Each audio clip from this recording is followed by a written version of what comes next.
हमारे YouTube channel में आप सभी का स्वागत है। जो भी हमको इस समय वीडियो में देख रहे हो सभी को हमारी तरफ से राम राम। पिछले वीडियो में हमने रामचरितमानस का जो उत्तरकांड है उसके हमने 105 दोहे चौपाइयों के साथ पढ़ लिए थे, और जो इसके आगे के दोहे चौपाई वो हम इस वीडियो में पढ़ेंगे।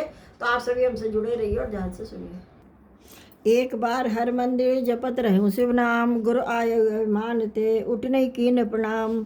इसका मतलब है एक दिन मैं शिव जी के मंदिर में शिव नाम जप रहा था। उसी समय गुरु जी वहाँ आए और अभिमान के मारे मैंने उठकर उनको प्रणाम नहीं किया। सो दयाल नहीं कहो कछु उर न लोस, रोसलव शेष अति अग गुर अपमानता सही नहीं सके महेश। अर्थात गुरु जी दयालु थे, मेरा दोष देखकर भी उन्होंने कुछ नहीं कहा। उनके हृदय में लेस मात्र भी क्रोध नहीं हुआ, पर गुरु का अपमान बहुत बड़ा पाप है, अतः महादेव जी उसे सहन न कर सके। मंदिर माज भई नवमानी रे हतभाग्य आज्ञा अभिमानी, जब तब गुरु के नहीं क्रोधा अति कृपाल सम्यक बोधा। अर्थात मंदिर में आकाशवाणी हुई कि हे कि अरे हतभाग्य मूर्ख अभिमानी, यद्यपि तेरे गुरु को क्रोध नहीं है पर वे अत्यंत कृपालु चित्त के हैं और उन्हें पूर्ण तथा यथार्थ ज्ञान है। तदपि साप उठ दे तो ही नीत विरोध सुहाई न मोही, जो नहीं दंड करो खल तोरा भ्रष्ट होई श्रुति मार्ग मोरा। अर्थात तो भी हे मूर्ख, तुझको मैं श्राप दूंगा क्योंकि नीति का विरोध मुझे अच्छा नहीं लगता। अरे दुष्ट, यदि मैं तुझे दंड न दूँ तो मेरा वेद मार्ग ही भ्रष्ट हो जाए। जय सटगुरसन ईर्षा करही रो रक नरक कोटि जुग पर है, त्रिजगन जो निपुनि धरई शरीरा अयुत जन्म भरी पावही पीरा। इसका मतलब है जो मूर्ख गुरु से ईर्ष्या करते हुए करोड़ों युगों तक रौरव नरक में पड़े रहते हैं, फिर वहाँ से निकल कर वे तियक पशु पक्षी आदि योनि में शरीर धारण करते और 10,000 जन्मों तक दुख पाते रहते हैं। बैठ रहे से अजगर इव पापी सर्व होई खल मल बत व्यापी, महाबिटप कोटुर मत जाई रऊ अधमादम अधगति पाई। यानी अरे पापी, तू गुरु के सामने अजगर की भांति बैठा है। रे दुष्ट, तेरी बुद्धि से पाप ढक गई है, अतः तू सर्प हो जा। अरे अधम से भी अधम, इस अधोगति सर्प की नीची योनि को पाकर किसी बड़े भारी पेड़ के खोखले में जाकर रह। हाहाकार कीन गुरु दारुण सुन शिव साप, कंपित मोहि बिलो की अति और उपजा परिताप। अर्थात शिव जी का भयानक साप सुनकर गुरु जी ने हाहाकार किया। मुझे कांपता हुआ देखकर उनके हृदय में बड़ा संताप उत्पन्न हुआ। करी दंडवश प्रेम द्विज शिव सन्मुख कर जोरी, विनय करत गदगद स्वर समुझ घोर अति मोरी।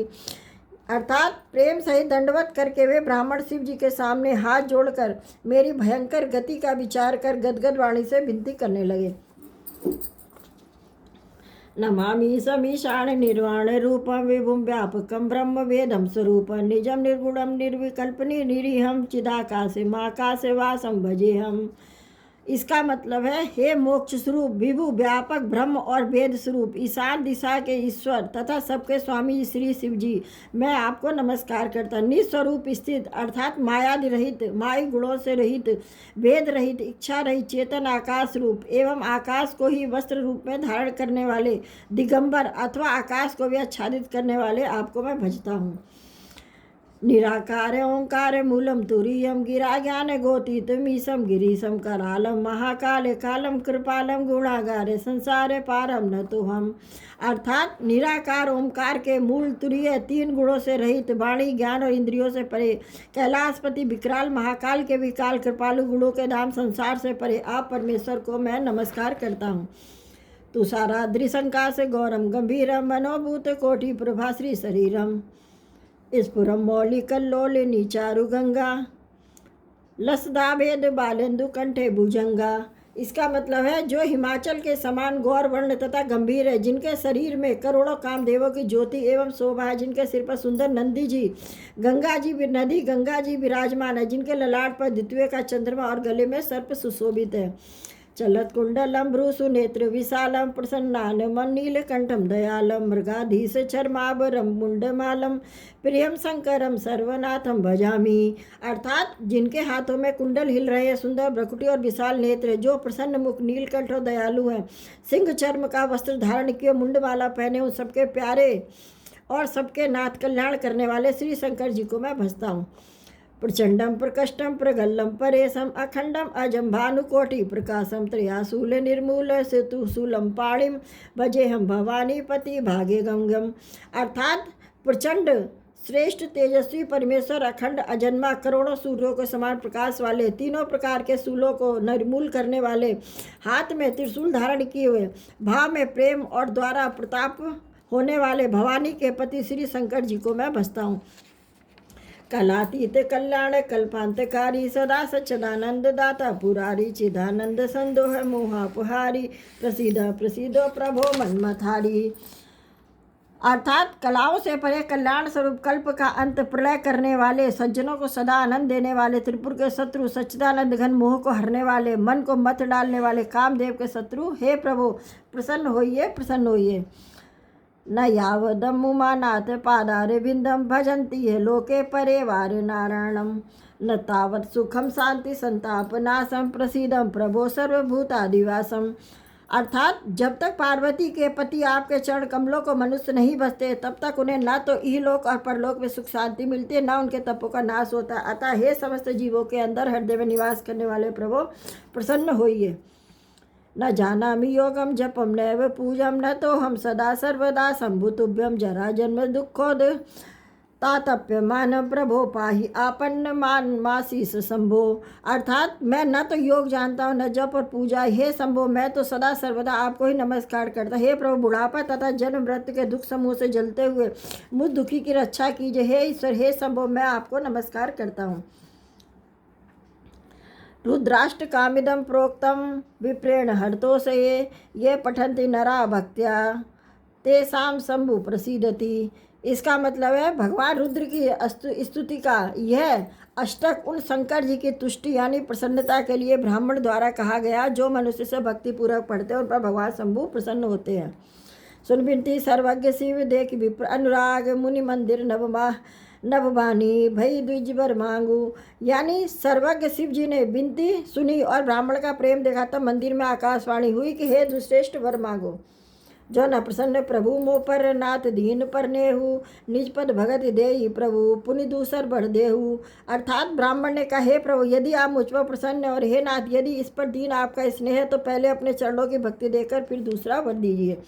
तब माया बस जीव जड़, संत फिर बुलान, तही पर क्रोध न करिए कृपा सिंधु भगवान। अर्थात हे प्रभु यह ज्ञानी जीव आपकी माया बस होकर निरंतर भूला फिरता है, हे कृपा के समुद्र भगवान उस पर क्रोध न कीजिए। शंकर दीन दयाल अब यही पर हो कृपाल, साप अनुग्रह हो जय नाथ हो रही काल। अर्थात हे दीनों पर दया करने वाले कल्याणकारी शंकर अब इस पर कृपाल होइए, कृपा कीजिए, जिससे हे नाथ थोड़े ही समय में इस पर साप के बाद अनुग्रह साप से मुक्ति हो जाए। एकर होई परम कल्याणा, सोई करहूँ अकृपा निधाना, विप्रगिरा सुन परहित सानी एवं मर्षित भय नवमानी। अर्थात हे कृपा निधान अब वही कीजिए जिससे इसका परम कल्याण हो। दूसरे की हित से सनी हुई ब्राह्मण की वाणी सुनकर फिर आकाशवाणी हुई एवं मस्तु, अर्थात ऐसा ही हो। जदब कीनी यही दारुण पापा, मैं पुंदीन कोपि कर सापा, तदब तुम्हारी साधुता देखी करूँ यही पर कृपा विशेषी। यानी यद्यपि इससे भयानक पाप किया है और मैंने इस पर क्रोध करके श्राप दिया, तो भी तुम्हारी साधुता देखकर मैं इस पर विशेष कृपा करूँगा। क्षमाशील जय पर उपकारी, ते द्विज मोहि प्रिय जथा खरारी, मोह श्राप द्विज व्यर्थ न जाई, जन्म सहस अवश्य पाई। अर्थात हे द्विज जो क्षमाशील एवं परोपकारी होते हुए मुझे वैसे ही प्रिय है जैसे खरारी श्री रामचंद्र जी। हे द्विज मेरा साप व्यर्थ न जाएगा, यह 1000 जन्म अवश्य पावेगा। जन्मत मर दुसह दुख होई, यही स्वल्पऊ नहीं व्यापय सोई, कवनो जन्म मिटई नहीं ज्ञाना, सुनई शूद्र मम वचन प्रवाना। अर्थात परंतु जन्मने और मरने में जो दुसह दुख होता है उससे वह दुख जरा भी न व्यापेगा और किसी भी जन्म में इसका ज्ञान नहीं मिटेगा। हे शूद्र मेरा प्रामाणिक वचन सुन। रघुपतपुरी जन्म तब भयऊ, पुण्य में तब सेवा में दयऊ, पुरी प्रभाव अनुग्रह मोरे, राम भगत उपजय उड़ तोरे। अर्थात प्रथम तो तेरा जन्म रघुनाथपुरी में हुआ है, फिर तूने मेरी सेवा में मन लगाया है, पुरी के प्रभाव और मेरी कृपा से तेरे हृदय में राम भक्ति उत्पन्न होगी। सुना बचन सत्य अब भाई, हर तो संवृद्धि शिवकाई, अब जिन करे विप्र अपमाना, जाने संत अनंत समाना। इसका मतलब है हे भाई अब मेरा सत्य वचन सुन, द्विजों की सेवा ही भगवान को प्रसन्न करने वाला व्रत है। अब कभी ब्राह्मण का अपमान न करना, संतों को अनंत श्री भगवान के ही समान जानना। इंद्र कुलिस ममसूल विशाला, काल दंड हरि चक्र कराला, जो इनकर मारा नहीं मरे, विप्रदोह पावक सो जरहीं। अर्थात इंद्र के वज्र, मेरे विशाल त्रिशूल, काल के दंड और श्री हरि के विकराल चक्र के मारे भी जो नहीं मरता, वह भी विप्रदोह रूपी अग्नि से भस्म हो जाता है। अस विवेक राखे मन माही, तुम कह जग दुर्लभ कचुनाई, और एक आशीषा मोरी अप्रतिहत गई हो ही तोरी। अर्थात ऐसा विवेक मन में रखना, फिर तुम्हारे लिए जगत में कुछ भी दुर्लभ ना होगा। मेरा एक और भी आशीर्वाद है कि तुम्हारी सर्वत्र आबाद गति होगी, अर्थात तुम जहाँ जाना चाहोगे वहीं बिना रोके टोके जा सकोगे। सुनसी वचन हरसी गुरु एवं अस्तुति भास, मोहि प्रबोधि गये उग्रह, शंभुचरण उरिराख। अर्थात आकाशवाणी के द्वारा शिव जी के वचन सुनकर गुरु जी हर्षित होकर ऐसा ही हो यह कहकर मुझे बहुत समझाकर शिव जी के चरणों में हृदय रखकर अपने घर गए। प्रेरित काल बिंद गिर जाई, भयों में ब्याल पुनि प्रयास पुनि सो तनु तजो गए कचुकाल। अर्थात काल की प्रेरणा मैं विंध्याचल जाकर सर्प हुआ, फिर कुछ काल बीतने पर बिना ही परिश्रम कष्ट के मैंने वह शरीर त्याग दिया। जो तर धरऊ तजऊ पुनि अनायास, हरिजान जिम्नु तनपट परिहरी परि रही नर परिहरई पुराण। अर्थात हे परिवाहन, मैं जो भी शरीर धारण करता हूँ उसे बिना ही परिश्रम वैसे ही सुखपूर्वक त्याग देता था, जैसे मनुष्य पुराना वस्त्र त्याग देता और नया पहन लेता। शिवरा की श्रुत नीत अरु, मैं नहीं पावा क्लेश, एवं धरऊ विविध तनु, ज्ञान न गये खगेश। यानी शिव जी ने वेद की मर्यादा की रक्षा की और मैंने क्लेश भी नहीं पाया। इस प्रकार हे पक्षीराज, मैंने बहुत से शरीर धारण किए पर मेरा ज्ञान नहीं गया। देव नर जोई न तन धरहूँ, तह तह राम भजन अनुसरहूँ, एक सूल में बिसर न खाऊँ, गुर कर कोमल सील स्वभाव। अर्थात त्रिअर्क योनि पशु पक्षी देवता या मनुष्य का जो भी शरीर धारण करता वहाँ उस शरीर में मैं श्री राम जी का भजन जारी रखता, इस प्रकार मैं सुखी होगा। परंतु एक सूल मुझे बना रहा कि गुरु जी का कोमल सुशील स्वभाव मुझे कभी नहीं भूलता। अर्थात मैंने ऐसे कोमल स्वभाव दयालु गुरु का अपमान किया, यह दुख मुझे सदा बना रहा। चरम देह दुज के मैं पाई, सुर दुर्लभ पुराण श्रुति गाई, खेलो तो बालकन मीला, करो सकल रघुनायक लीला। अर्थात मैंने अंतिम शरीर ब्राह्मण का पाया जिसे पुराण और वेद देवताओं को भी दुर्लभ बताते हैं। मैं वहाँ भी बालकों में मिलकर खेलता था तो श्री रघुनाथ जी की ही सब लीलाएं करता था।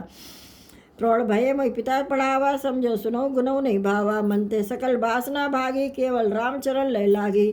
इसका मतलब है सयाना होने पर पिताजी मुझे पढ़ाने लगे। मैं समझता सुनता और विचारता, पर मुझे पढ़ना अच्छा नहीं लगता। मेरे मन से सारी वासनाएं भागी, केवल श्री राम जी के चरणों में लव लग गई।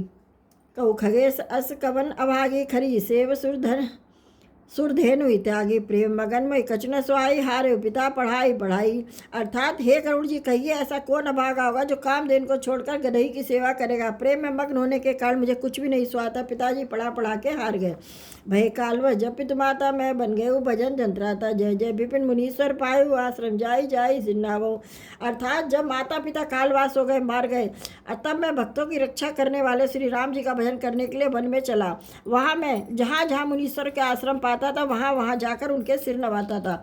बूझो तिने राम गुण गाहा, कहीं सुनऊ हर्षित खगराहा, सुनत फिरऊ हनि गुण अनुवादा, अव्याहत गति शंभु प्रसादा।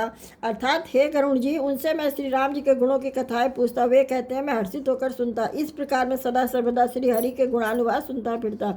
शिव जी की कृपा से मेरा सर्वत्र अबाधित गति थी, अर्थात मैं जहाँ चाहता था वहाँ पर जा सकता था।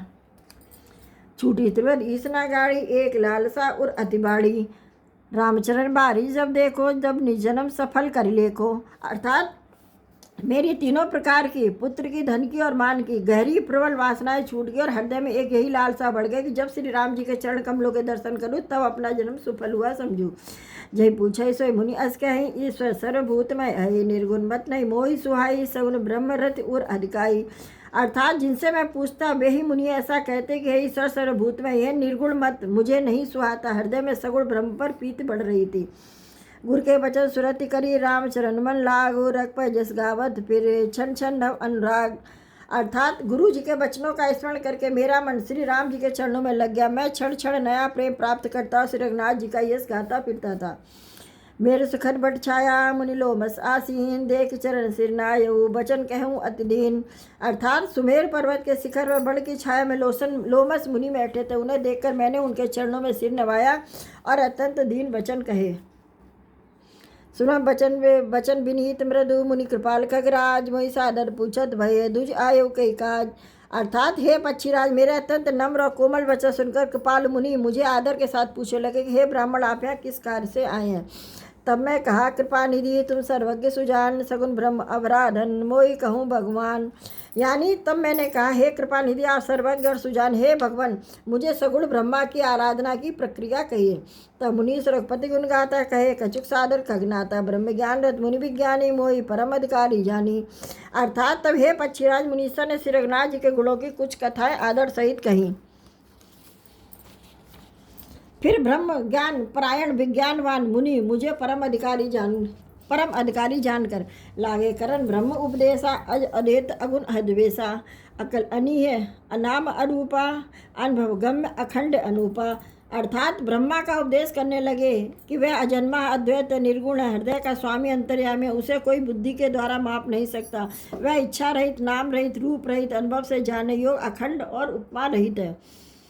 मनगोतित अमल अविनाशी, निर्विकार निर्वधि सुखराशि, जो मैं तो ही नहीं वेदा बार बीच इव गा वही वेदा। अर्थात वह मन और इंद्रियों से परे, निर्मल, विनाश रहित, निर्विकार, सीमा रहित और सुख की राशि है। वेद ऐसा गाते हैं कि वही तू है। अर्थात सत्यमसी, जल और जल की लहर की भांति उसमें भी और तुझमें कोई भेद नहीं है। वेद भांति मोहि मुनि समझावा, निर्गुण मत मम हृदय न आवा, पुण्य में कहूँ ना ही पद सीसा, सगुण उपासन कहूँ मुनीसा। अर्थात मुनि ने मुझे अनेकों प्रकार से समझा, पर निर्गुण मत मेरे हृदय में नहीं बैठा। मैंने फिर मुनि के चरणों में सिर नवाकर कहा, हे मुनीश्वर मुझे सगुण ब्रह्मा की उपासना कहिए। राम भगत जल मन मीना किमि बिलगाई, मुनीस प्रवीणा, सोई उपदेश कहूँ कर दाया, निज नय नहीं देखो रघुराया। इसका मतलब है, मेरा मन राम भक्ति रूपी जल में मछली हो रहा है, उसी में रम रहा है। हे चतुर मुनीश्वर, ऐसी दशा में उससे अलग कैसे हो सकता, आप दया करके मुझे कहिए। मुझे वही उपदेश यानी वही उपाय कहिए जिससे मैं रघुनाथ जी को अपनी आंखों से देख सकूं। भलोचन बिलो की अब देसा, तब सुनी हो निर्गुण उपदेशा। मुनि पुनि कही हरिकथा अनुपा, खंड सगुन मत अगुण अनुरूपा। अर्थात पहले नेत्र भरकर श्री अयोध्यानाथ को देखकर तब निर्गुण का उपदेश सुनूंगा। फिर मुनि ने फिर अनुपम हरिकथा कहकर सगुण मत का खंडन करके निर्गुण का निरूपण किया।